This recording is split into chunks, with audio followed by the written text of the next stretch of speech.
All right. So we're trying something new today, and this is going to be the first of many.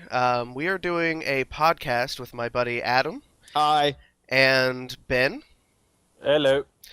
Most people who watch me Hi. stream and stuff. All Oh no. right. Well, that was a great start. I I forgot to unmute, or yeah, I forgot to mute my stream there, so it was bleeding through. Beautiful. This is totally professional. This is professional, guys. This is This is professional. high quality. Come on, man. I just got a 1080p camera for this right here. I got baby dragon art. I have baby repeat art. Hey, at least yours is video game related. It is. It is. I guess yours could technically be like the broad spectrum of video games related because it's a I little guess. dragon Well, I mean, fantasy related. fantasy genre. So, um, so it's definitely going to be something new. And what we're going to start off today, because it is still January, it's still the beginning of 2014. Um, we are going to do just a basic recap of our feelings of how video games went in 2014. I said There were 2000. none. No video games happened. No video games happened in Oh, Adam's shit world. happened. So, um, yeah, to start off with, let's You hits. you want to lead off with what you were trying to talk about just before we started this, since you apparently have strong feelings? I forget what I was talking about. Remind him, madam. Watch Dogs. Watch Dogs. Okay, so we'll start with kind of our hits and misses of 2014, how we felt the year could have gone and how it should have gone, that kind of stuff. Um, Overall, I would say 2014 was an okay year for video games. Um, it was the first year that the new consoles and stuff had been out for a while. Um, so it was Yeah, it really was the first real year for PS4 and Xbox One. I mean, a little bit less so for Wii U, but it really got its ball rolling this year too. yeah, yeah. So it was a development year. It was a growing year for everything, with the consoles themselves, with the games coming out and everything. So that was something huge. So I'll start off It's the with, next generation. but I'll start off talking about some of the games that could have been great, that should have been great, that weren't as good as they potentially could have been. And what I was talking about, or trying to, until they told me to stop, um, earlier, was Watch Dogs. Watch Dogs was one of those games that came out in 2014 that had so much hype around it that it got put onto this pedestal that I don't think that no matter what the game actually had in it, that it would live up to that hype. Um, Yeah, that's a good way of putting it. um, I played the game. I enjoyed the game. It was a twist on like the Grand Theft Auto-esque style of gameplay, which is a gameplay style that I'm not really a big fan of. Um, so I enjoyed the hacking aspect of it and the fact, it was more of a stealth game than it was an action shooter, and I'm going to beat people up with a giant dildo. Um, So GTA, but yeah, I mean, so I enjoyed that, but with how much hype it was given, that this was going to be like the game to have in 2014, it wasn't. And especially because it was a new IP. Usually, the games that get hyped are your Call of Duties, your Halos, your Assassin's Creeds, everything that everybody already loves and they know they're going to pour out money for. It's but to have a new IP like this get such buzz, that was something special. Yeah, it definitely was, surprising. and but the unfortunate thing is of course, with all the hype that it got, it fell short. There was just no getting around it. It fell short of what its original target was. Um, I played it all the way through. I did as much of the side missions and stuff as I could, but it was one of those games that I played for like the first week, and that was the only game that I played when it came out. And then I didn't play it for like 3 months because there were new things coming out, there was more stuff that called my attention to it, and I just wasn't enjoying what, you know, I eventually went back because I'm like, you know what, I need to finish this game. I spent a lot of money on it. I need to go play this game and I need to beat it. You know, I need to get my enjoyment out of it. And I It's did. like what, $70? 60. 60. 60, Okay, yeah. 60. So, I mean, I got my enjoyment out of it. I got what I wanted to out of it. But it just didn't capture me the way I thought it would have.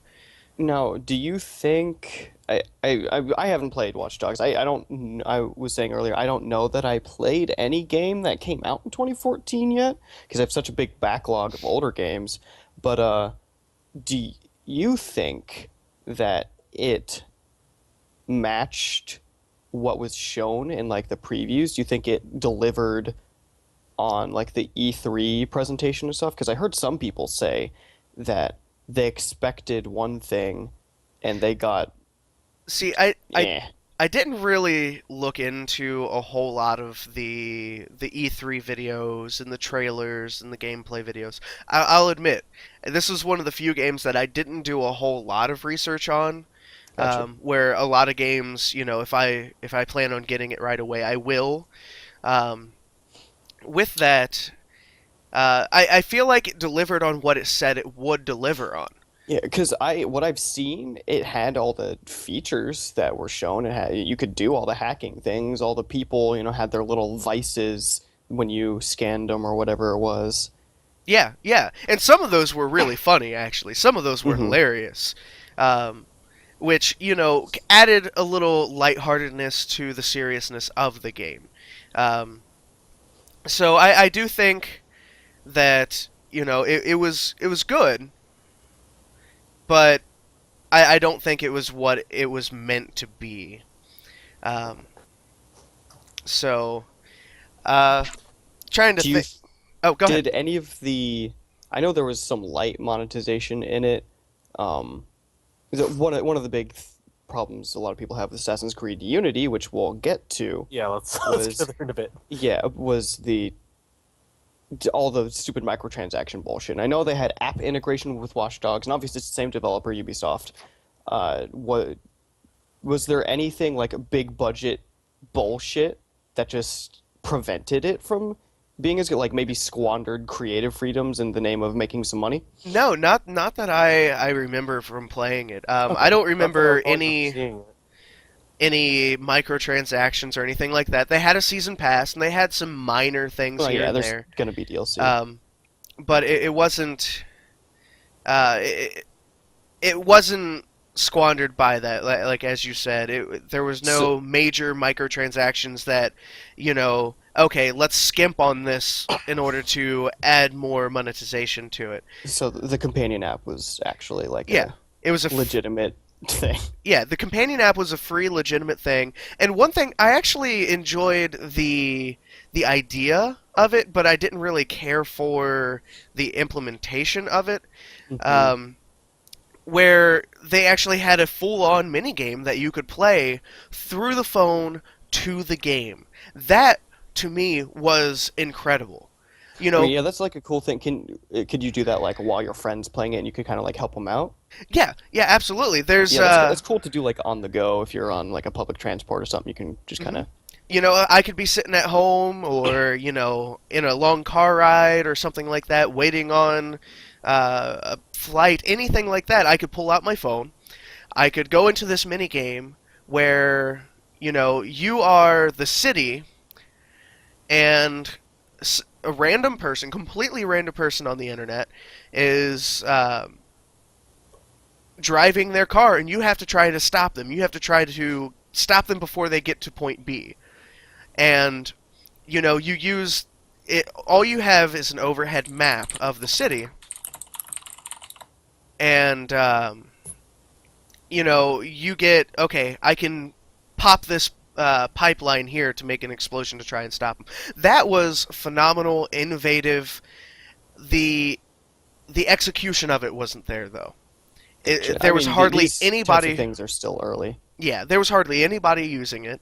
And the minigame itself, while not terrible, it just, it was one of those like, okay, I tapped this pipeline to destroy it. Oh, he drove past that. I tapped this light to get him to stop. Oh, he got past that. It wasn't captivating. So, as much as I could continue on a single game for a while, I do feel like we should try to move on and move forward. Heels for Cheese makes a good point of GTA 5 was a big killer for Watch Dogs, and I completely Yeah, I have to agree on with that. It overshadowed it, and it really did. GTA's been around for a while. They've got the formula down to a science, and they were able to come out again with another game that not only had everything that people enjoyed about the GTA games, but also added a lot to it. So that was a big one there. So It's good. Yeah, I hear good things about that game. It's not really my cup of tea. same with me. And I mentioned that earlier, that it's not really something that I really get into, is the GTA series. So Speaking of which, Oh, topical, the PC release got pushed back to March. did it? Wow. Yeah. But you know what? With this one, from everything that I heard about GTA 4 and the PC port of that it was just not nearly as good. if they take their I time can- and actually fix it, Yeah. that's GTA okay. 4, I can kind of go on that because I actually played it, and I didn't have too much problems on that. It's more the fact that, like you said, there's a bit of a port issue, but it was more so the fact that some parts of it just did not feel normal at all, especially with the In what GTA way? usual formula. In what way? So, just putting my 5 cents on that. So, What do you mean by didn't feel normal? oh, when you think of like the first couple GTA games, yeah, sure, it's a little simplistic in its nature. I almost felt like with GTA 4 and some parts of it where they try to at least keep their regular formula, they tried to add a few things here and there, and it started to just get a little ludicrous, in my opinion, at least. So, So you mean more of the game design than the specific PC port? yeah, that's Gotcha. probably a better way to say it. Yeah. Gotcha. So, but yeah, I would rather have a game series or a developer or whoever is in charge of pushing it back. Usually the developers, right? Usually. Well, the publisher has a big say in that too. Because Yeah. like, we have to get this out at this time, kind of deal. So I would rather have them as a whole push a game back, make it as good as it possibly can be, Clean it up. to make it the way it Yeah, I'm- should be. I'm okay with delays if that means the end product is worth it. Yeah, absolutely. When you get things like Twilight Princess that got delayed for over all of the several delays, it was like a fucking year or maybe 7 months or something. I thought it was a full year, actually. If maybe more than a year, I don't remember. But Twilight Princess was amazing, so I'm okay Yeah. with that. Yeah, absolutely. Unlike, some games, for example, the Duke Nukem Forever, that was pushed How back many years were people waiting for 10 that? years? Like 10 years it was pushed back, and it was More than that, it was 12 or 14, I think. and it Yeah, it was was more than 10 years. terrible. It was horrible. So if you're pushing it back for reasons of, we still need to finish and polish, absolutely do that. Push it back. I'm willing to wait on a finished product, which can bring us to our next topic of some of the bad of 2014. Okay. Which I know That's Adam fun. has some strong opinions on this. Please, so. rip have things some apart, strong Adam. Opinions. So go for it, Adam. Start us Do we off. want to talk about the one that was previously mentioned, Assassin's Creed Unity? Yeah. Let's go with the obvious one. Well, there are a few obvious ones. Well, as that- in one that was already been discussed, at least. yeah. Ubisoft fucked up. Like, I think that's the. this Didn't is- they also apologize? Sort of. In a See, way, this is in a this is way.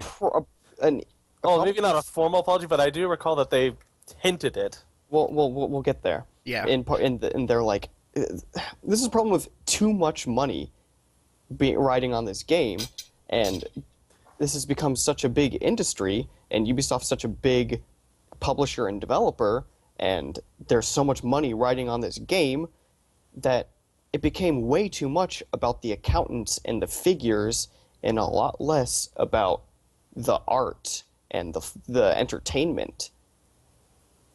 Because first, we had when they were showing off the multiplayer before the game was released, people were saying, "Oh, that's really cool! Can't wait to play Assassin's Creed with my friends." Are you gonna add like multiple story characters that people can jump into? Maybe like a female character. There were some really influential women in the French Revolution. That would be really awesome. To like, we had Assassin's Creed Liberation, but that wasn't really a mainline title. Yeah. That was a PSP game. Or Vita, I think. Vita, Whatever. I think it was. And Ubisoft's response was, no, there aren't going to be any women. Females are too hard to animate. Yeah." And it's just like, what? I laughed. Wait a second. So you don't want Like that. to spend the time to make a more historically accurate game, a game that appeals to a wider audience, expands.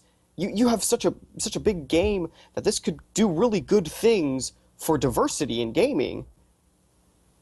And then you're gonna you could have given an explanation like, no, this game is just about this character Arvo. There aren't going to be any more people. We just decided that that's what it was. Fair enough if you said that. The guy who was, I think, the lead animator on Assassin's Creed 3, who either no longer is with the company or just isn't working on that project, he called him out on it. He said that was bullshit. Yeah, that was. So I was already having some distrust at that point. But if they had made a good game, it would have ended up being okay.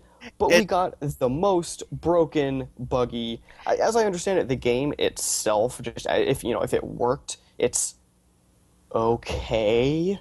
Yeah, and that actually brings us back to the point we made earlier of pushing games back to come out with a finished product. Yeah. Unity itself was not a finished product. When you've got so many bugs that are game breaking, you fall through the world. I mean, come on, that's huge. Just I'm walking around and I just fall through the ground.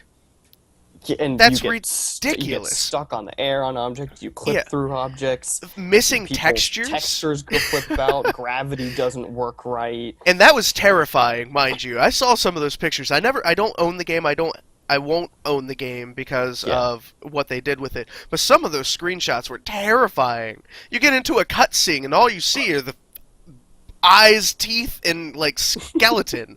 That is terrifying. The kiss scene. See, I haven't seen that. I'll have to look at that. Man. I'll have to watch that. It's two people that have that glitch, and they make out, and it's nightmare fuel. And part of the problem with that, though, was them trying to monetize the fucking game. They spent so much time, so much effort, so much money in fucking microtransactions. You can buy the currency with real money, and you have to like pay to open certain chests. You have to use the companion app to open shit, and I think that costs money. I don't remember that. I know there's money involved in getting those chests open at some point. You have to play it through Uplay, which is annoying. It's not the end of the world, but when people are playing through Steam already, it's just like, is this necessary? Yeah, that's secondary DRM. Now, mind you, I have a few games that go through that, and it doesn't bother me to a huge extent. Yeah, it's not the worst thing. It just seems kind of redundant. So, but it's kind of sad when you get something that could be great because of all this money invested in it, and the money just goes in the wrong places and ends up ruining it. And the fact that if it were lower budget, it would have been potentially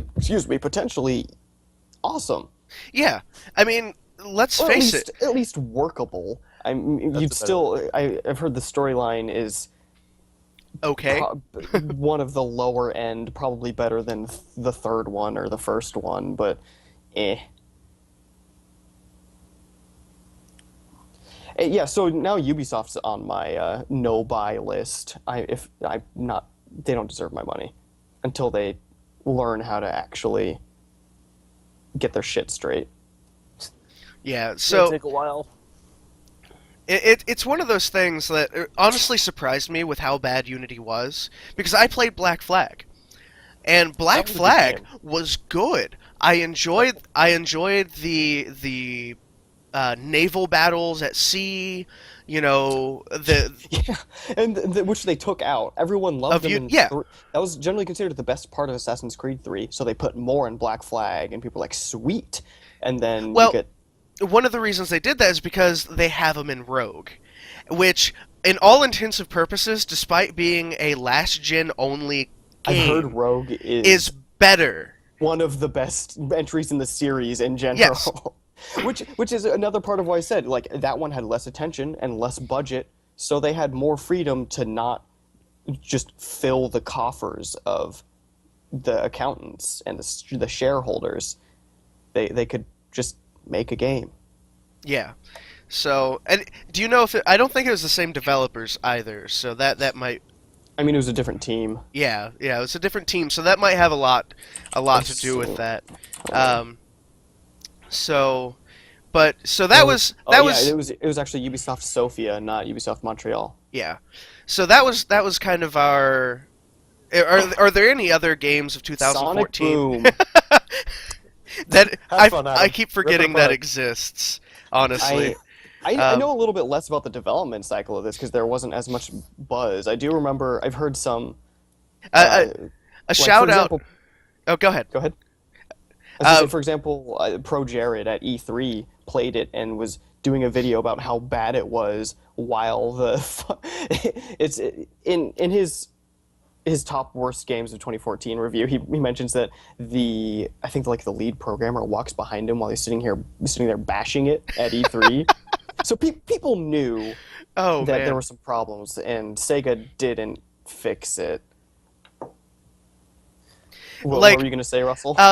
A shout out to Game Grumps on YouTube. Like I don't Yeah. know them in any way, but I love their content. They did a Sonic Boom playthrough on. Still doing it. Yeah, they're still going through and they're still playing it. But I watched just the first episode one day just because I was like, you know what? I love it when they play games that are terrible. So let me watch this, and it was hilarious. The game literally begins in this middle of a cutscene where Sonic is practically dying. And it's like, wait, What? what's going on? Where's the plot? How are Yeah, things and then- going? And the dialogue is terrible. Atrocious. It's annoying and repetitive. Like if it would be one thing if it was just bad dialogue and you heard it once and you went on with your life, but they keep repeating the same lines over and over. I sure do love boost pads. Can't get enough rings. Like 3 million times throughout the game, and you're just like, stop. And the That's art comedically design. terrible. The art design. Oh, let's not even. Get Oh about my Knuckles there. goodness. Knuckles, what happened? I mean, that's, Dude, like, suddenly started That's her taking, fault. like, steroid rings?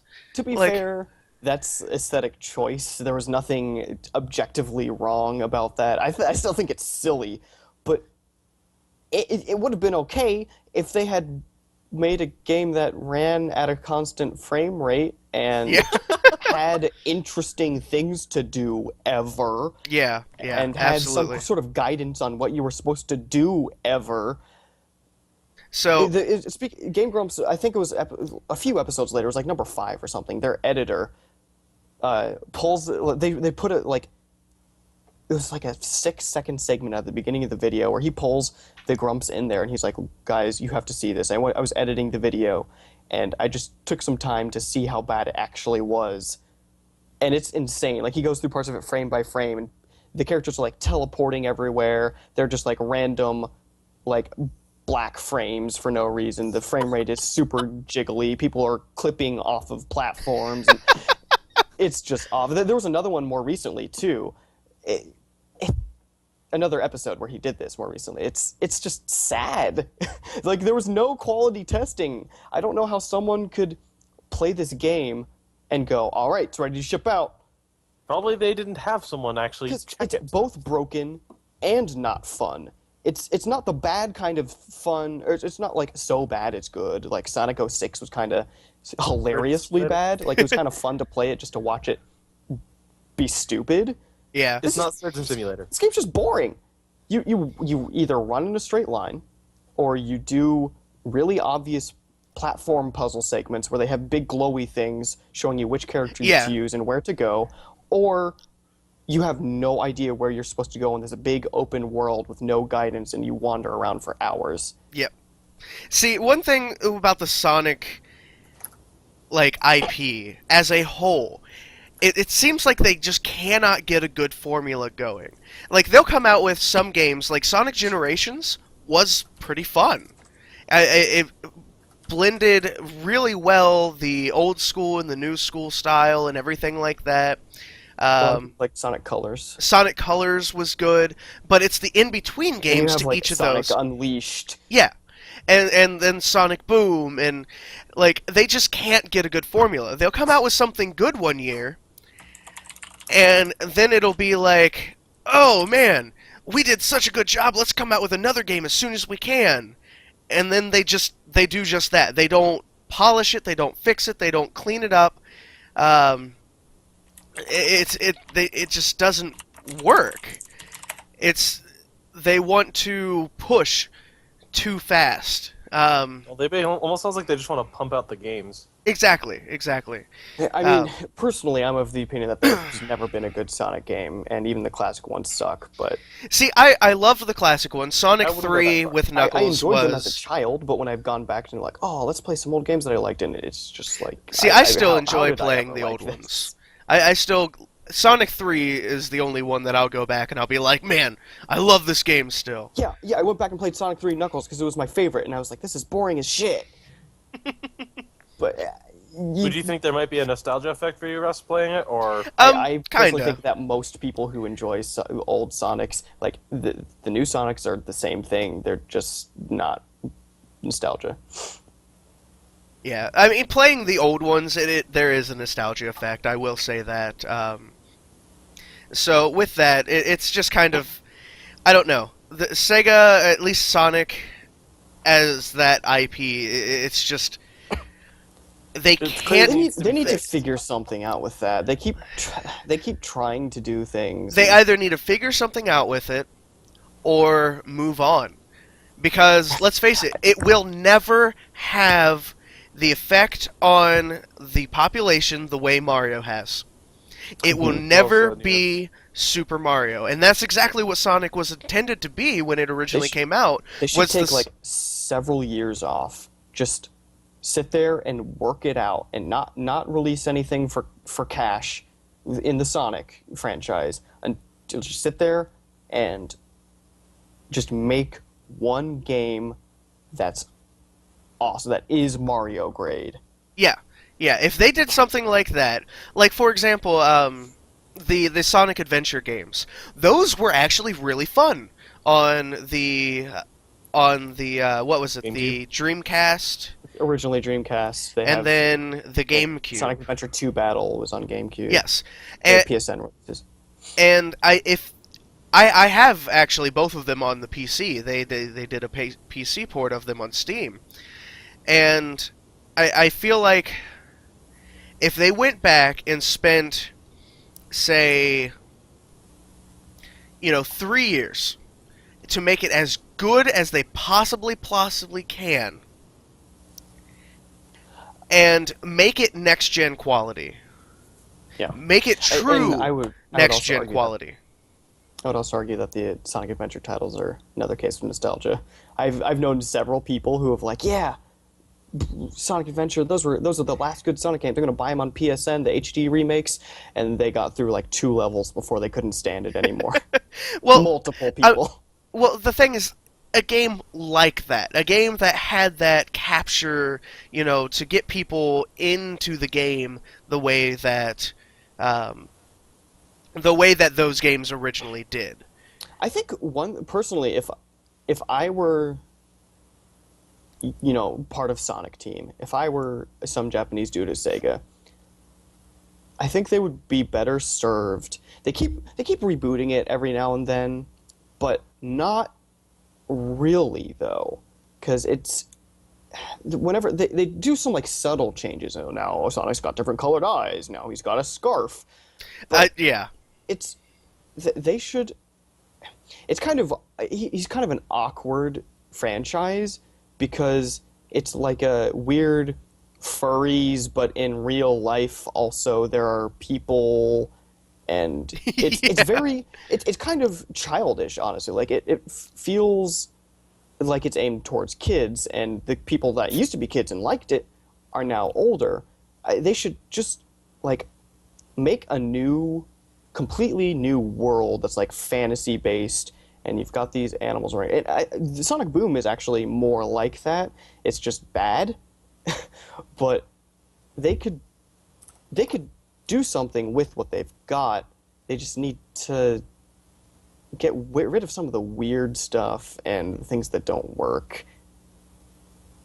Yeah, and that's the thing. They're trying too hard to keep on the same formula that hasn't been working.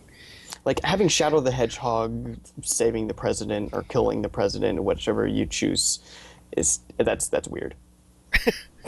Shadow is weird. I completely forgot about that. I remember playing Shadow the Hedgehog on the GameCube, and they had some fun aspects of it, absolutely. Like, there were some things I enjoyed about the game. But then you have this black and red, evil-looking hedgehog running around shooting people.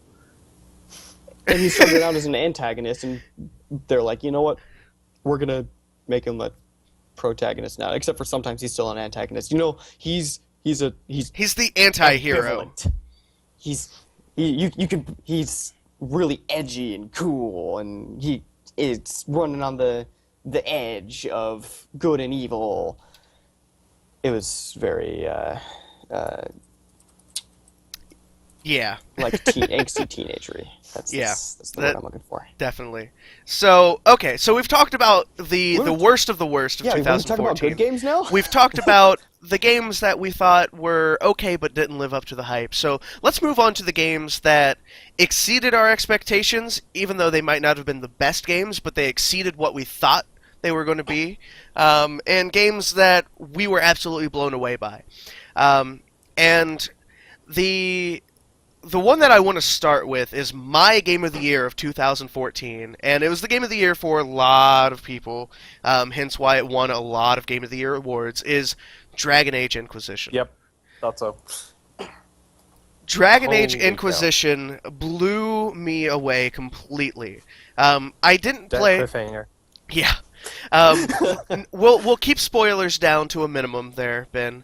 I'm but just saying cliffhanger, nothing else. Yeah. yeah, you can say cliffhanger, but Cliffhanger. And spoiler, people died and people won. oh man. Anyway. I'm such an ass.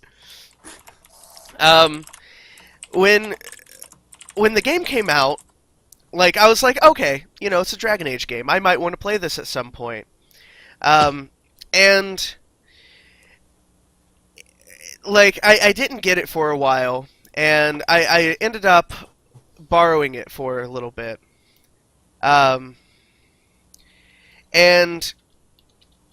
I played it, and just for a few days, literally just 2-3 days worth of gameplay, I managed to put in 14 hours because I was so captivated by the game.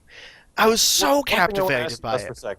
Were you when you think of like the first Dragon Age game? It was it was a really great game. Then the second one came out.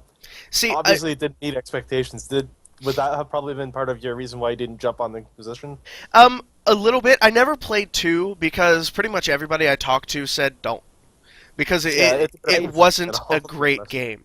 I heard that it was rushed. I heard that the gameplay the were better. system was Yes. upgraded. The battles were more fun, but the story and the more overarching type of gameplay, like the design of the dungeons and stuff, were kind of repetitive. Here, I'll get on that since I played the entire game. So, Yeah, go ahead.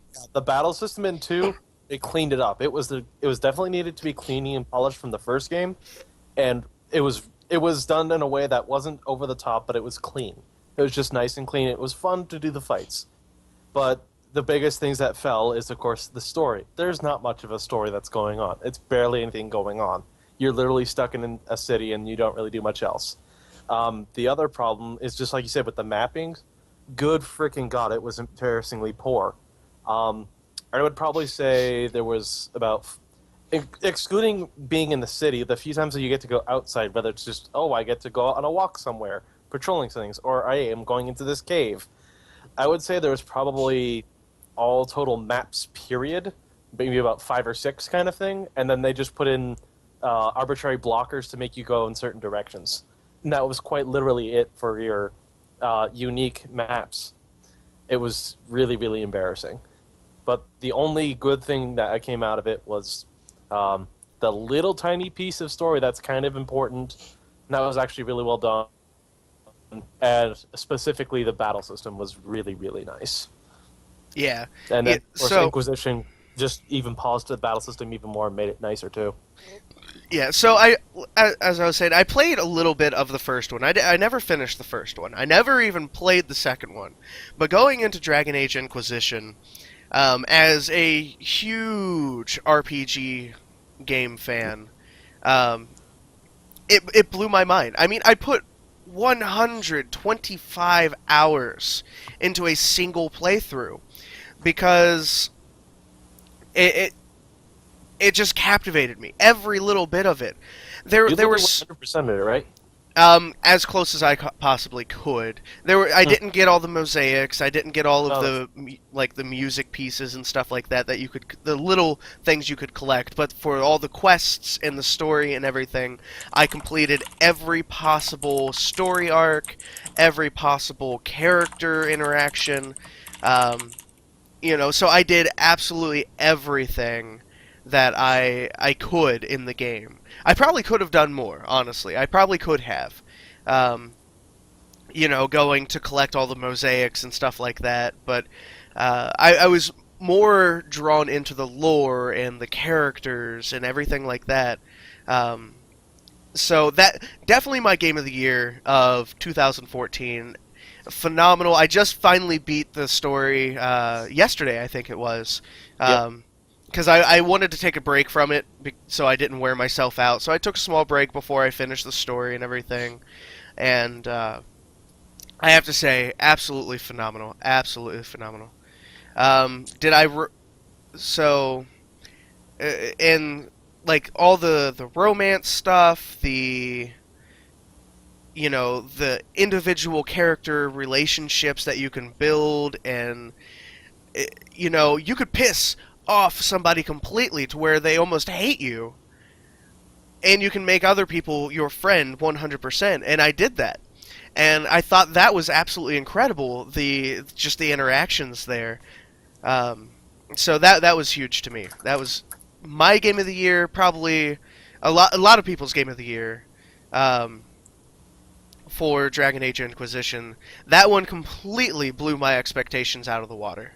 Ben, did you have any other games that in 2014 that over-exceeded your expectations? Well, so obviously DAI for just like you, it kind of takes the number one seat. It just hands down. Some of the other ones that I haven't completed, but I have really, really enjoyed. Actually, I would probably say that Divinity Original Sin's up there for me as well. That's a fun game. See, I haven't played that. You would like it. It's really fun. I've seen it. With our shared library, I'll probably end up playing it at some point. Yeah, it's got a phenomenal co-op system. Yeah, me and another friend are right now playing it, but And I played a little bit. It's also one of the easiest games to get ragey at because the fact is that anything you do with your team, whoever your teammate is, or whoever you're playing with a co-op, whatever they do is actually going to really screw with things. And for example, let's say you're talking to the guy, and your teammate is, being a thief and thieving things. Suddenly they get caught. And then he says, "Hey, Ben, yeah, run." Where? And so I just start running, and suddenly the entire town has now turned against us. And I'm just trying to run away, fearing that I get killed. And it's got a really great sense of humor too. One of the first NPCs you run into is a talking clam. A talking Yeah. clam. That is. There's a talking clam. There's also any of the decisions you say is actually really, really fun. And you can do these decisions as a group with your partner. And if you disagree, you have to you do like a rock paper scissors kind of thing, but you get bonuses based on your skill in your like particular one. Like for like if you're- example, That if you're doing, sounds like a really fun game. seduction. You have points in seduction, then you'll yeah, have you actually what an the fun one is advantage. actually with you can reason, you can seduce, all those kind of ones. And depending on what you've been doing with your character, they're actually better at seducing. Some are better at reasoning. I'm actually created the character that I have with my teammate. She's extremely good at seduction, just because I felt Ben's as a dude, sexy it's bitch. hilarious. And so you have to get 10 points to do. If you decide to get in a fight, you got to get 10 points. And your average, both the persons, the average is 2 and 2. I've gotten so good at this now. I have a 5 points, and he's got 2 points to me in that particular subject. That's pretty funny. But So yeah, it's also And- the nicest part of the game too is whatever you say, it can have consequences. Like See, your I love that character more and develops a more personality, games. and they get certain traits for being said personalities. Mhm. see, Really awesome. And I love useful. that more and more games are doing that, where your actions and everything truly affect the world around you. And That was a huge thing that I loved about Dragon Age. Fable Is kind of helps set that up. when you talk to somebody, or you have this choice, you go this direction, you kill this person. It has an effect later on in the story, and that's one thing that I love about a lot of games that have been coming out is, your decisions early in the game truly affect what's happening later on.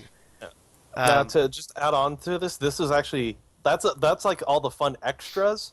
I actually found like its best quality is specifically when you're in a combat environment. I was gonna mention the battle system. Because I'll let you get more into the technical side of it, but I'm just talking about specifically environment. Oh yeah. Because that's where I literally, when I first saw the game, that was my first thing I saw. I'm like, I'm buying this game. I want to have that.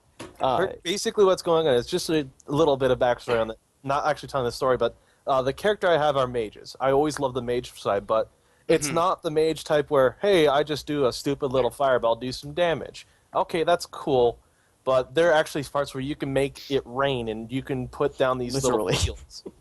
And that's what I actually absolutely love of this game. When you throw that fireball, when you think of most games, you throw that fireball and then, okay, boom, the guy takes damage and there's nothing left. No, this game is brutal. It will actually, when you set fire to something, you hit someone with fire, there's going to be a gigantic ring of fire that's going to be there. And if there happens to be poison on the ground, this game particularly loves having explosions happen. And Yeah, even there more are all impressive, sorts of there are environmental hazards everywhere. all over the place. Environmental both hazards all over the place. Both not in combat that you just have to like do puzzles to get around, and in combat that like your elemental effects will interact with. Like actually one of the most interesting little things is, and it's probably my favorite and little subtlety that you'll never notice. My favorite ones is actually when you're running out in rain and someone's using air magic. It is so satisfying, but also very interesting to see that. Of course, the water and electricity, that's a little bit of a thing on itself, but what made it impressive is, say you're in a puddle, a massive, massive puddle, and you throw a lightning bolt at a guy, and you just stunned that dude. If you're not careful and you didn't notice where your friends were, you could have either stunned yourself, stunned your teammates, or if you're smart and you're paying attention, you could have stunned the entire enemies. It's just so beautifully created that it's quite little. I don't think I've ever seen a game actually give so much about the environment in regards to battles, and as well as like Adam said, is also outside. So if you got poison clouds all over the place, you can run around them, or if you're really good, you can actually set them on fire, explode them, make it rain, and you've cleared the entire field. That does sound really, really just- cool. just the battle system in general is awesome because Oh, it's phenomenal. I'm usually much more of a JRPG player. For those who don't know me, I'm don't tend to like Western RPGs as much. Not that I have anything against them as a general rule. Just usually the battle systems is mostly like the gameplay. They're more open world usually, and the gameplay is usually just either like a repetitive. You swing your sword in Elder Scrolls or click your fireball or just watch numbers scroll in the really old BioWare games. But this is a strategy RPG. It's like Oh yeah. it's like Final Fantasy Tactics no or grids. Fire Emblem with some unique mechanics thrown in there. And so everybody has interesting things to do. Even just like your general warriors, you have more than just I attack them with a sword. You can like charge in, do these like big knockdown moves and You have a personal AoEs. heal.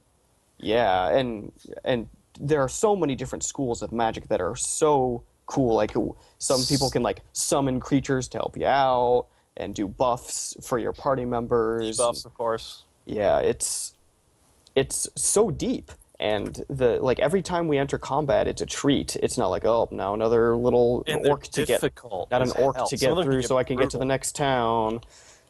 But to also something a little, I actually also find it a bit of like a treat too. Is say like when I was telling you about that friend of mine, he says go run.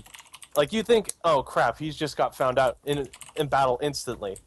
We've actually kind of cheesed it in a sense, where if that actually happens, but also I really enjoy the system is that when you're outside of battle, there's no turns taking place, but once you get into battle, turns start taking place, but only for those who are in the fight.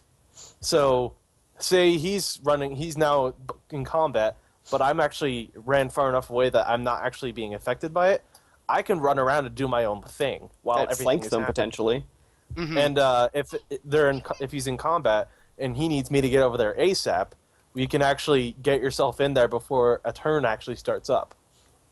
It's just a really neat little system that they've built up. Sure, it's a bit of cheese on it, but I personally find it to be such a nice and refreshing way of doing it.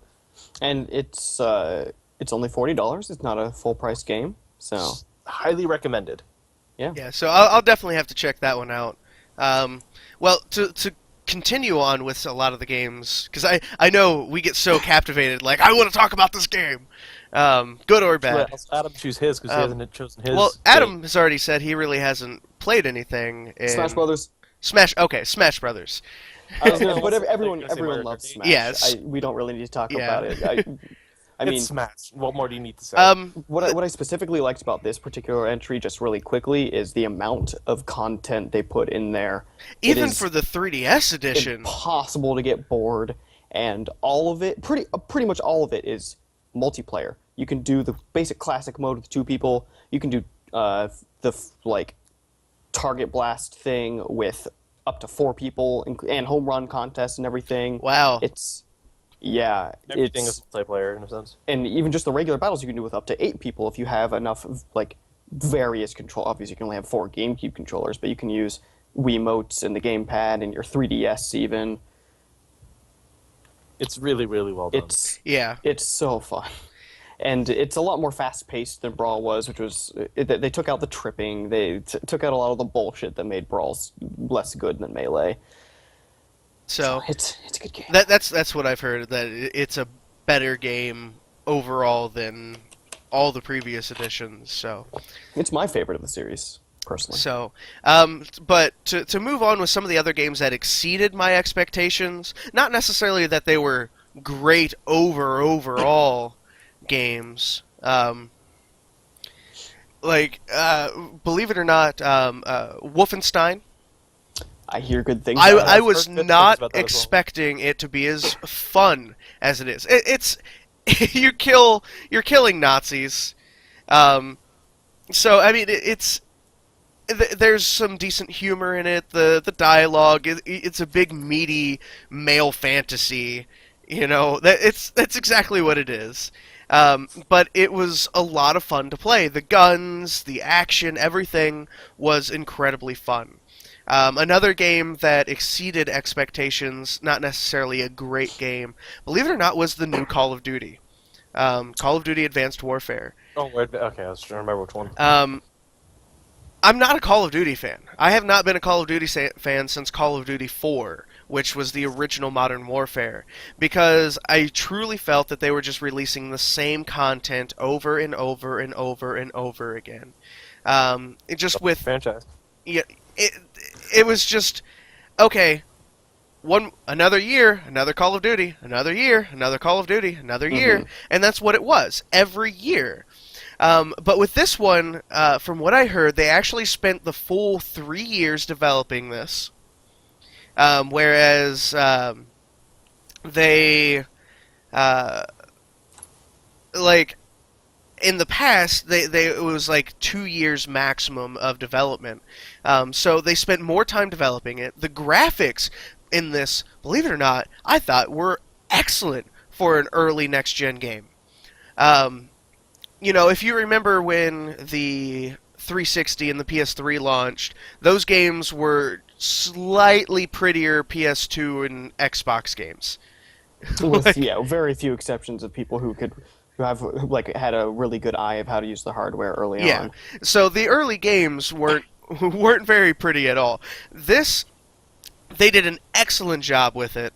The graphics, they got some top-notch people to help with the storyline. I mean, you had Kevin Spacey and Troy Baker as your two main characters in the story, and the likeness and the graphics and the like how they physically looked were amazing. You know, some of the cutscenes, even on console, I was like, okay, this is realistic. This is incredibly realistic. If somebody walked in here, they would just think I'm watching a TV show with Kevin Spacey in it. You know, so, like, oh, man, we're watching CSI today. CSI, Advanced Warfare, Call of Duty. But it surprised me with how much fun the game was, the different mechanics that they added to it, the different abilities. It really surprised me with how much it was, so... Actually, the way they actually seemed to also do a good job on making nothing that seemed ridiculous either. Like, you could see it actually being a little bit of a reality instead of just well, we're just gonna make shit up and just say it's all futuristic. Yeah, so it was a good blend, honestly, of like a Call of Duty game, Titanfall, and a little bit of Halo thrown in there for good measure. I'm a fan of the sci-fi. That sounds like it could be interesting just to give a little bit of a taste of.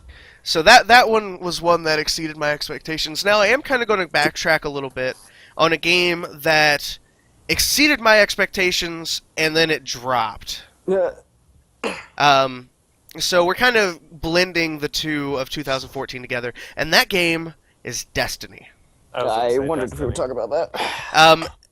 When that game came out, I played it Religiously? stop for probably 3 weeks, easy. I played it non-stop. As much as people complained about it, I loved the solo, like, MMO style of you get these quests and you go and kill these things. You level up. You know, I love that. The multiplayer was fun. They fixed a lot of problems they had in the multiplayer, and they're still making it better. But there was a lot of too much repetitiveness after I played through. Okay, I got to the max level I possibly could without playing the Vault of Glass raid, and once I got to that point, like it just I was disappointed with how much it became incredibly repetitive. You know, you had to have a huge team to go do the raid, and if you didn't know enough people, there was no matchmaking for it. So, like, you literally had to practically beg people or go online and find people to do these raids and stuff like that. So once I got to that point, it was just what do I do? You know, where do I go from here without, you know, trying to get a group together and that kind of stuff. Like it was just, it wasn't something that I really enjoyed after the fact. I did enjoy it. I do like playing it, and they've added a lot of stuff to it. And I'll probably go back and play more, you know, after I'm done with a lot of the games and stuff that I'm playing now. But I just don't think that, you know, I could really play it the way that the way I did when it first came out. Yeah, Destiny's another one of those cases that Activision pushed Destiny to push it out the door. I mean, it was obviously a lot more polished than, you know, Assassin's Creed Unity, etc. But they didn't quite have as much time to put as much in there as they might have liked. Mm-hmm. I'd actually add another game to the. It was actually really fun, but then it lost a lot of hype. Now this game's actually online, and it's technically could have been free. ArcAge. I don't know how much ArcAge. you. I played ArcAge a little bit, and ArcAge was one of those games that I would put in the category of it didn't live up to its hype. Partly yes, but also if I can go further in, I'll give my reasoning for it. So, but some of the mechanics that kind of killed the game for me, I didn't play it very long at all. And, you know, it's a free-to-play game, which is great. You know, I love free-to-play, especially if it's done right, especially with MMOs. With MMOs, you know, that's something huge, you know. And the thing that I hated about it was the labor system. You had to play the game enough to get enough labor to do these quests and to do these other things, and you had to actually play the game to accumulate the labor in the game. Unless you paid the premium price and stuff like that, at which point you gained labor while you're offline and while you're online. And so you have such a huge... I know these games, you know, there's an incentive, and there's always a power boost if you pay for anything for the free-to-play games. Not necessarily. Not, So, yeah. Yeah. Not necessarily. That's still pay to win. That's still It's a pay-to-win. pay-to-win game. And with this, that incentive and that how much of a boost these people got was ridiculous in comparison to the free version. It's two different ends of the spectrum, how much you can do and how easily you can do it. And that's one thing that drew me away from ArcAge, was that pay to win. Because the big thing for me that kind of annoyed me is I was actually watching other people play it, especially in the beta, before it was released to the public, and one of the biggest things that actually drew me to it was they actually was going to let people and guilds, anyone they wanted to actually build their own buildings in towns and cities. And I do mean literally from scratch. Yeah, people will you literally could build make their own. you could build houses and stuff in the game, but it required a lot of labor to do it. Well, to say that's part of the problem. But to get in there, what pissed me off so much was that in the beta they were still working on it, and you know I was like, you know, it makes sense. This isn't exactly easy, especially if you're going to let hundreds and thousands of players literally make a city or two of their own wherever they please. But the problem was with me is that when they actually released it to the public, they actually disabled that, and they said they were working on it. And you know, for the first couple of months, I'm like, you know, it definitely wasn't still cleaned up completely. I understand. It makes sense. Sure, I'll wait a little while. But then weeks turn to months. Months start to get more and more months. It just got to the point where it's ridiculous. Yeah, you shouldn't release a game to the public with one of your big main features It was the biggest feature. Daisy! not being available. That was what made the game completely unique and absolutely fascinating to me. Was the fact that I could literally, if I wanted to, I could make my own blacksmith place. I could literally make my own house there if I wanted to. But then it was almost like, well, we had this, and yeah, lol, sorry, we're just not going to give it to you.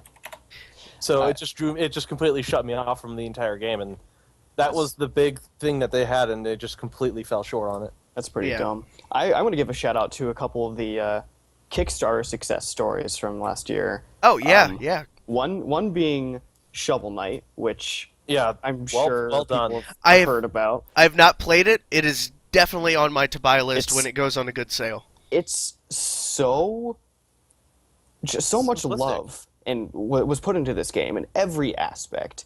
Like each and every little part of the level design is just perfectly made.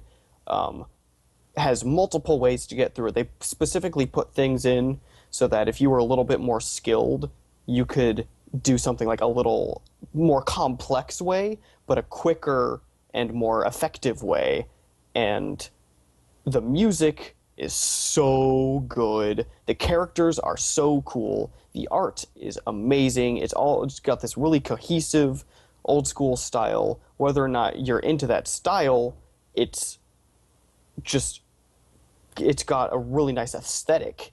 And it looks great. I've seen gameplay, I've seen people stream it, I've seen people, some people even speed run it a little bit.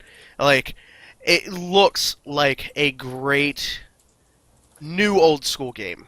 Yeah, and it's got a lot of cool little items and techniques you can do. It's got a lot of depth. Like Mhm. as you go on, you get more and more mechanics to add into your arsenal. So And the other one that I want to talk about was Broken Age. yes, which I'm so glad that the part 2's already finally in beta. It just hit beta. How long for has that anyone who been? might be a backer. Um, it's been a while. If any of you don't know what Broken Age is, it was kind of the first one that started this big wave of kickstarted video games when Tim Schafer, this guy who used to work at LucasArts and did a lot of the old beloved He did graphic the adventure games like Secret of Monkey Island, Grand Yep. Fandango, Full Throttle. He Monkey Island was you know- great, by the way. he made a video saying, I get a lot of people asking me to make another old school adventure game because that's what they grew up loving, but no publisher will take it because they think that it's dead and no one's going to buy that. So, What If was you're- it? if you- $3 million? yeah, he was like, if you think that you might want that, put your money where your mouth is. Let's see if we can make a game. Just make like a short little point-and-click adventure game in the old school style, and it could be fun.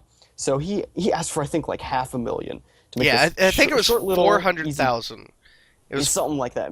Yeah, and It was ended up clearly getting very small. ended Yeah. up getting like $3 million. It just exploded, and we got Broken Age, which it blew up so much that yeah, his it was 400,000 is what he asked for, and he got $3.3 million.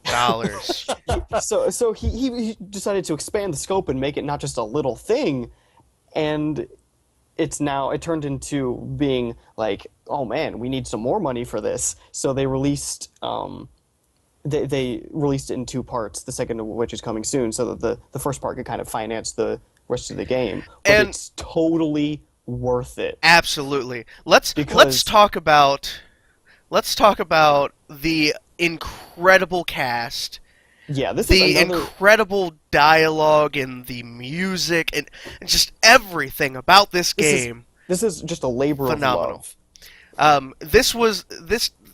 The game Broken Age was released because not because they wanted to make money off of this, not because that oh man, we got $3 million, let's just use the $400,000 budget and keep the rest. No, they put everything they possibly could in this. I mean, you've got big name people in Elijah Wood voices one of the main characters. Elijah Wood, Jack Oh, what? Black, Jack Black, yeah. Will Jennifer Wheaton, Hale. Jennifer Hale. Big name, great voice actors. Pendleton Ward. Yes, Pendleton Ward. I forgot about him. Like, these people, like, the voice acting and the dialogue and everything. Like, now, while I'm going on about these big name people, I'm sure it didn't cost a huge amount to get them. Because let's face it, Elijah Wood's done some smaller stuff. great series to watch that just released a few months back. You could probably find it online. I'm not advocating that, but I want everyone to see this. Is Over the Garden Wall. Yes. Oh my Heard god. that, actually. My friend just put a post about it. And Oh I'm my gonna look goodness. into it. It's been my background on my computer since that came out. Potatoes and molasses, man. Phenomenal miniseries. Phenomenal. The music, the art I absolutely love, and the comedy in it. The story. The story is Oh, dark, though. Like it almost has a Professor Layton feel to it. yes, though, when I yes. think The about art is very Professor Layton-y, with the art. When I first saw it, I thought it was going to be a Professor Layton cartoon, like an actual Professor Layton cartoon, because of the art style, and phenomenal. So, a little tangent there, non-game related, Yeah. but definitely Yeah. check that out. Over the Garden Wall, do it. You will not be disappointed. it's the most innocent yet dark thing you'll probably ever see Yeah. together. Get out of the woods, the beast! Potatoes and molasses. Anyway, Broken Age. Yeah, Broken Age. Broken Back Age. to Broken Age. It's definitely like they never stopped making point-and-click adventure Yeah. games. Like Mhm. it's the like same basic concepts, but still pushed forward, cleaned up to a like modern standard. Yeah. So they took out all those unnecessary verbs that like half of them did the same thing, or Mhm. may as well have done the same thing. Like, Well, you yeah, don't need like- both an open and a closed verb. You can just have like a interact. Yep. It's simplified, but not in like in a bad way. It's not like, oh, this is simple and babby, and Now- it's like streamlined, I guess is a good way to put it. Yeah. And one thing that I will say, I was a little disappointed, and I hope they do a little bit better in part 2, where the puzzles. The difficulty, yes. Yeah, that's the difficulty the isn't- major complaint was it was pretty easy, pretty quick to power through, and they have definitely they claim that they've stepped up their game. Good. And that it's Because, longer, it's let's more face it, difficult.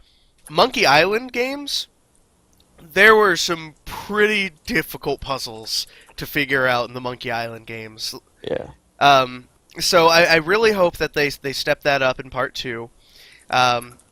But overall, absolutely phenomenal. And if But anybody, yeah, even like if it's not like a big brain bender, but it's still like a really great experience just to watch it unfold.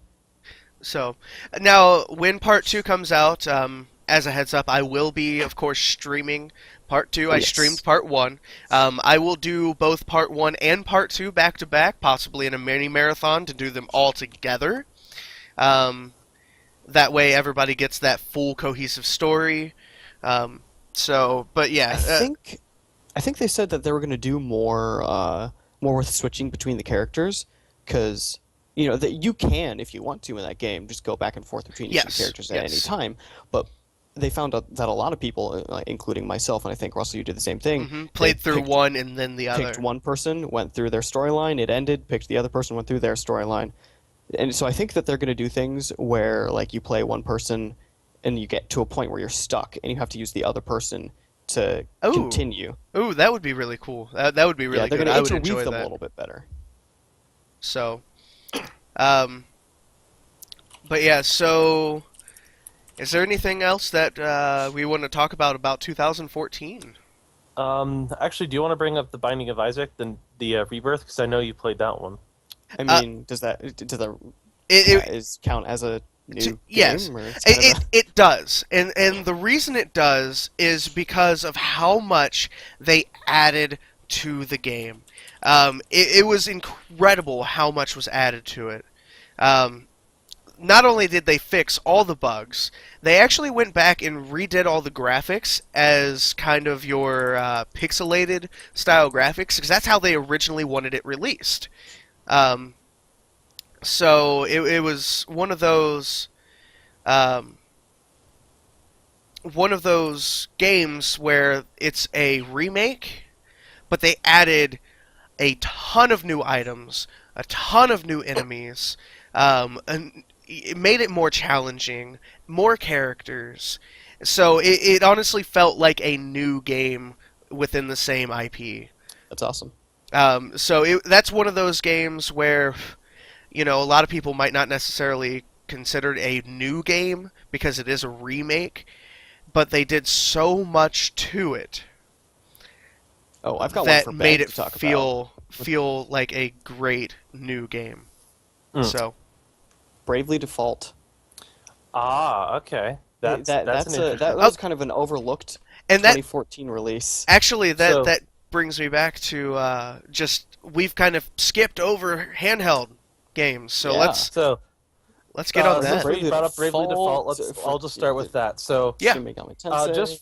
just for you guys know, I'm still playing that game. I haven't beaten it yet. How many And, hours have you put in so far? Way too many hours. And I'm this is pretty sure I've put this is in at coming least from a hardcore, diehard 40, JRPG player. 48 to 50 hours that I still haven't beaten the game. See, that's Then big again- for a Oh, this game is handheld ridiculously RPG. huge. Like it's gotten to the point where I'm actually kind of getting annoyed at how without going story mode, there's been lots of stuff where it's just like, okay, cool. Now it's got to the point where it's like, okay, I visited the world. What's next? I do this. Storyline happens. Oh, come on, do more storyline. Oh, seriously? It's gotten to the point where I'm just like, I almost want to quit just because it's getting annoying. But it's actually, but what I'll give props though is, now I'm looking at the game. You remember the old Final Fantasy V game, right? I don't With, think I ever the played job system? 5. I don't think I ever Or- played 5. So I know Adam has. Yeah, it's Bravely Default is basically a throwback game to the old school, kind of like Final Fantasy type games, and it's got the job system like in Final Fantasy 3 or 5, where you can change your classes and you can upgrade the classes and get new abilities for them, and it's got some really nice features that prevent it from feeling stale or old-fashioned.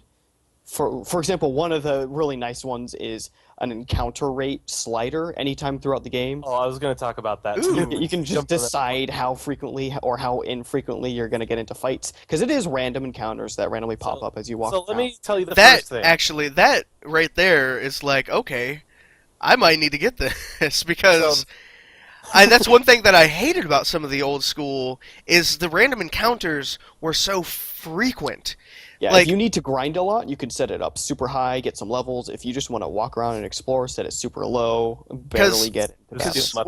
My One of the things with like the old like Final Fantasy, I think 3 and 4.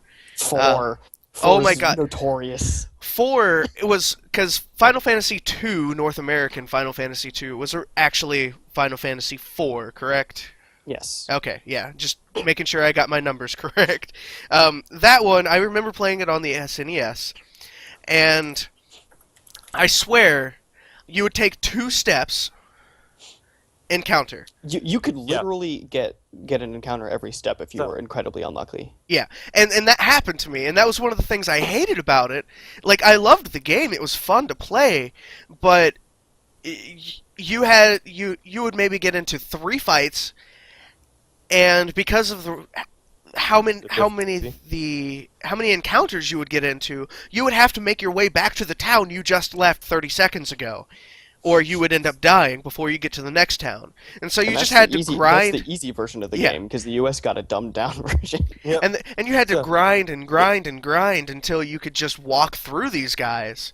So, So just quickly jumping back to Bravely Default since we're getting a yeah, little go too far off. So first things first, I just quickly looked it up because I couldn't remember a specific number. It's got 24 jobs you can be.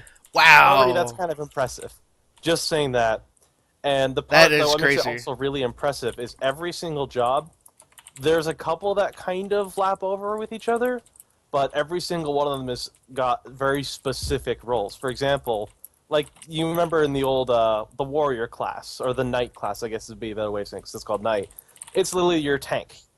But there's one that's actually taking that kind of tank role and switching it up by being the Templar role, where actually the Templar, yeah, he's a gig-ass tank and he can defend your guys, but he's actually meant to fight. He's actually meant to do tons of damage. but he can also act as a tank if you roll it correctly.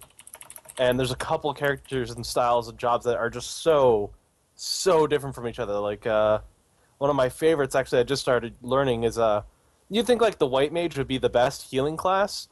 Generally, And then I that's what started it is. laughing and learning about the Salve Maker.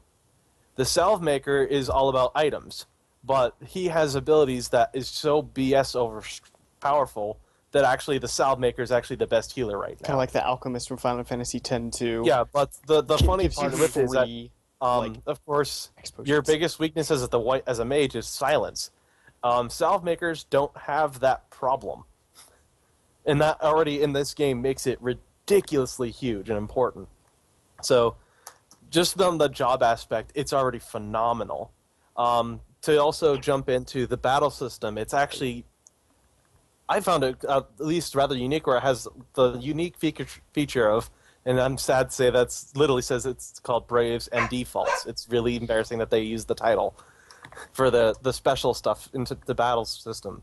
Whereas, like, when you think of your traditional JRPG, you know, your characters all have just one attack per round, right?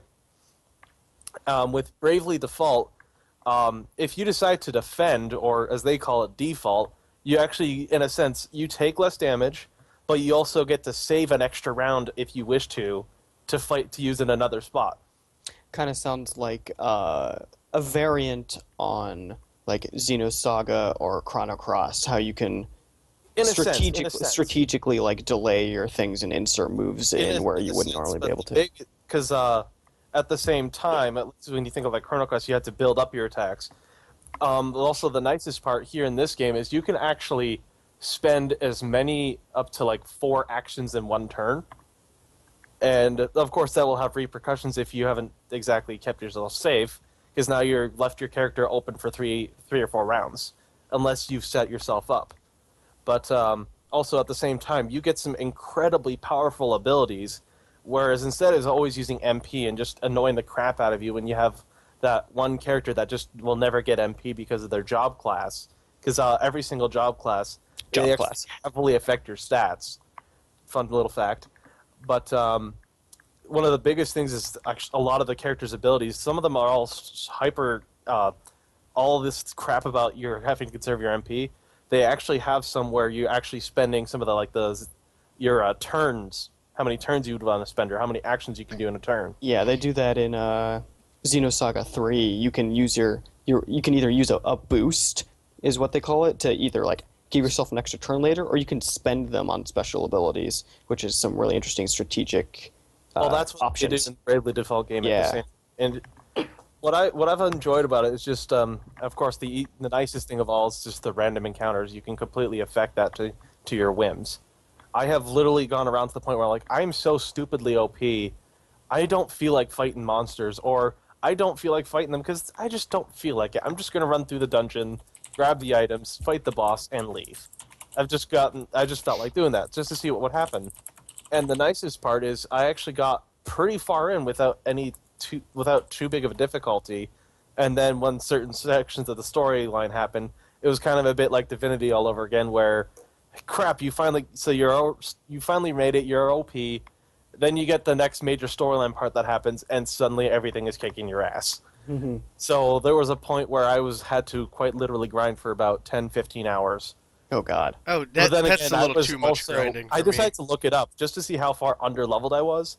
I was in the range of 15 to 20 levels behind. Yeah, you wouldn't have to if you were like keeping up with it. Yeah. If I actually made the combat system, the combat encounters, be normal, it would actually be completely. You would be the right level. But Okay, because okay, I'm so like, it's "Fuck this because shit, you now dropped I wanna it just down. kill the boss on my way. I Okay. had to grind for a while. So Also, that the makes other sense nice- then. That makes sense. Oh, the other kind of cool part, just to get back into the job system, I don't know if this can be good or bad depending on how you want to look at it, but you actually, say you have that white mage and you already have all the best spells in the game. If you have a character who's never been a white mage, they actually can't do much in the white mage realm. You actually have to build them up. So you Yeah, actually it's- have to level each. You have to level up every single Job class. class. So that's pretty similar individually. to Final Fantasy V. You have to like as they're using the class, they get better at it. Oh, that's what I said. It's like it's a mixed blessing depending on how they And want to look that at it. actually reminds me of I know this is completely different and a little bit older of a game is Blue Dragon. That reminds me of Mhm. Blue Yeah, Dragon, that's actually a really good It's almost the um, same effect. where And that's you have to level each job class or each type individually in or you're order to get all the bonus stuff from it. Um, or unless you want to die really fast. yeah, like it's one of those that you actually have to go back and go back to some of the earlier areas in order to fight because you can't beat anything where you're currently at if you go to level up a different job. So, But yeah, for me like to give you an idea, I'm now at the start of the game with Bravely Default. You get the job points at the end of the fights. You're getting usually one or two at the start of the game. I'm now getting from my random encounters when I actually really go hard out. I get somewhere around 70 points, 70 judge points, oh wow. and so that sounds like a ton. But let me just tell you what the required GP levels because I'm actually looking up since I decided to take a look again. I couldn't remember. So the first couple levels, yeah, that's 70. If you're just needing that guy to be a second white mage for you or something, 70 JP will already boost you up to level 3. Because the first one, to level 2, technically. Or, yeah, 3, I should say 3. Because the very first job, of course, level 1, you just have it. It takes 30 job points, 30 judge points to get the next level. That's easy. That's like 1 or 2 combats. Especially at my time, I can just do that easily, but they get harder and harder and harder to the point where I'm actually having to get 5,000, 6,000, 9,000 points. Yeah, it's like some of the best things in Final Fantasy V, like rapid fire, the last one on the ranger class, and double cast, the last one on the Oh, red mage class. They all costed 999 points, which was the max, and it took quite a while to Oh, achieve. what's also really cool is every single job type you can be, every single one of them has really good stuff. Like, for example, even the freelancer, the very, very first job class, the one that usually everyone tosses away, at the start, yeah, it's actually kind of useless. I'll be flat out honest. There's only one thing that I suggest to get it. To get it, and that would be Divining Rod, the ability called Divining Rod. It displays the number of remaining chests in the dungeon area that one particular floor. It's So convenient. if you're trying to find those hidden passages, you can just run around the walls and you'll find it. But So then again, it gets useless. But then really high up in its tree, it's got the only ability where you can increase the job points of the character by 20%. Ooh. You get 100% flee success. You also gain the ability Mimic at its final part. And also another one is 75% chance to survive damage that would cause a KO.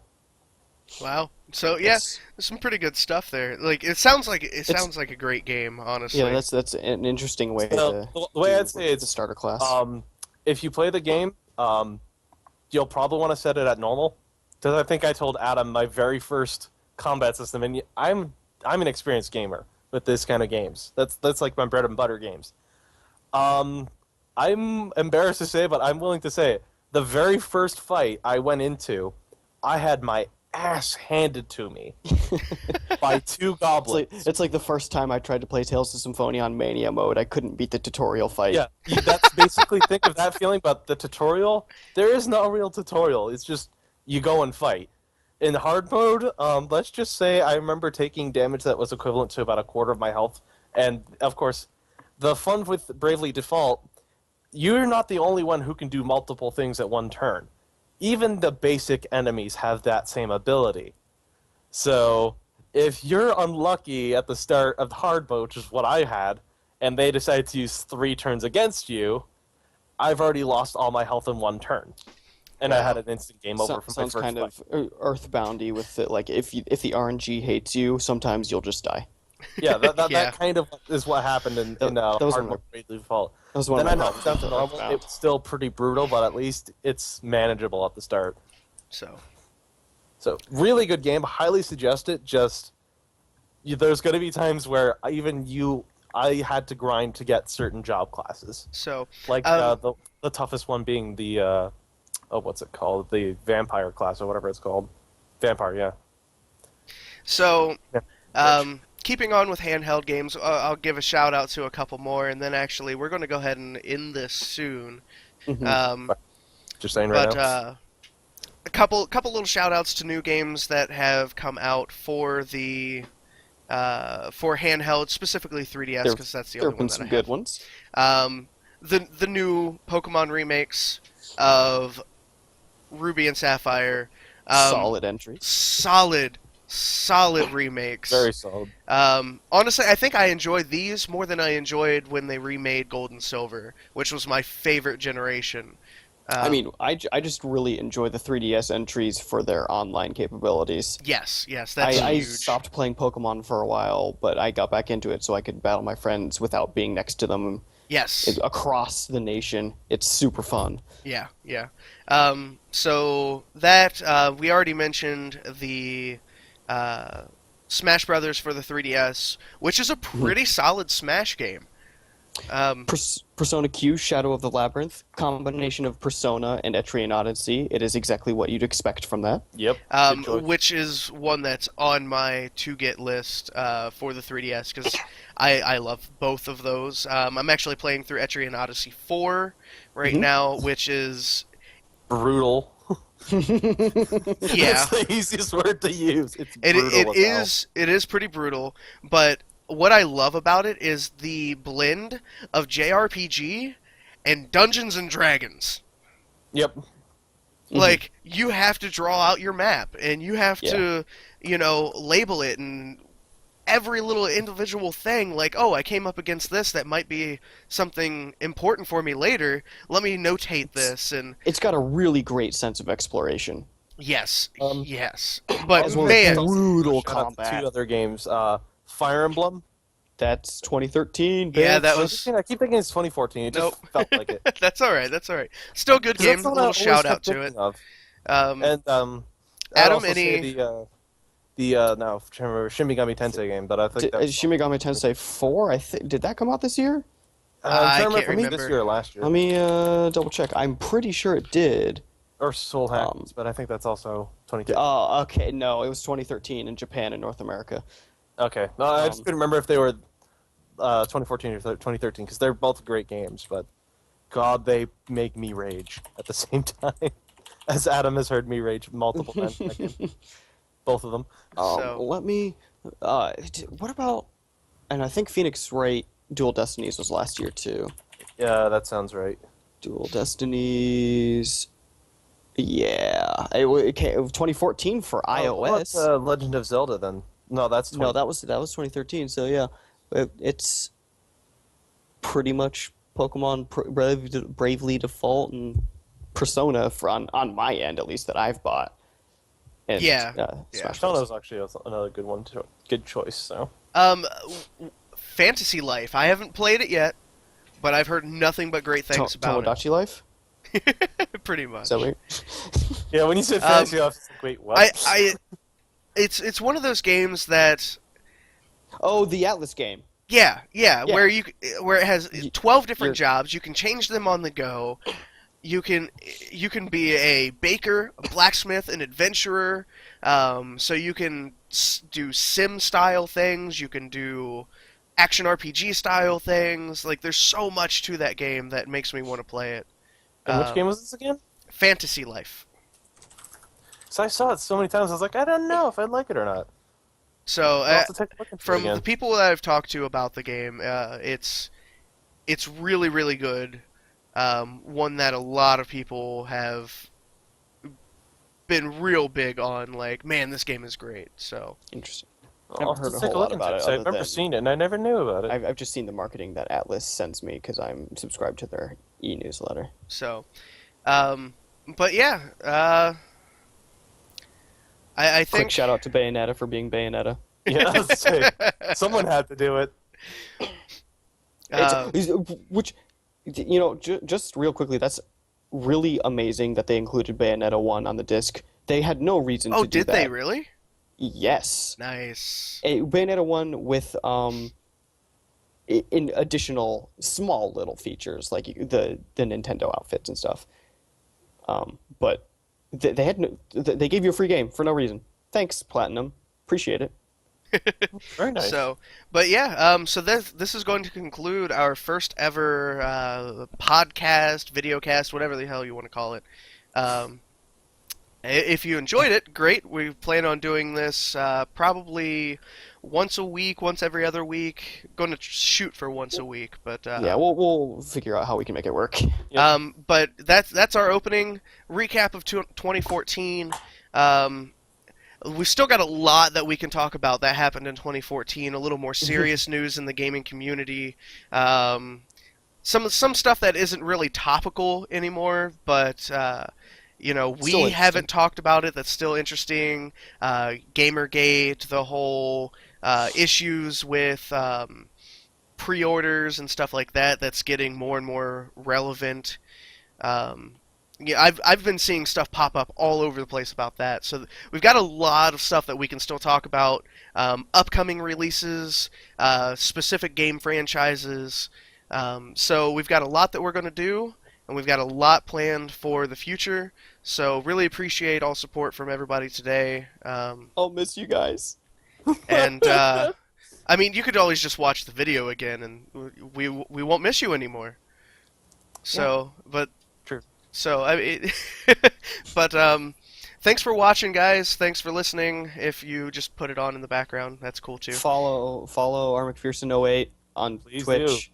He's an awesome dude. etc. On We- Twitch, YouTube, Ben and I Twitter. don't stream nearly as much, but it happens Well, sometimes. I don't. Ben doesn't Well, I stream, stream sometimes. I might get some Silent Hill in. later. so follow Adam H89, which is down there, wrong side. Adam H89. Adam H. That's what I said, Ben. That's what He he said said. Adam. I said Adam H. He said it right. Ignore Ben. Right there. Follow him on I'm good at Twitch. listening. Just like we You can always follow WiseOwl5, which has been if you want to.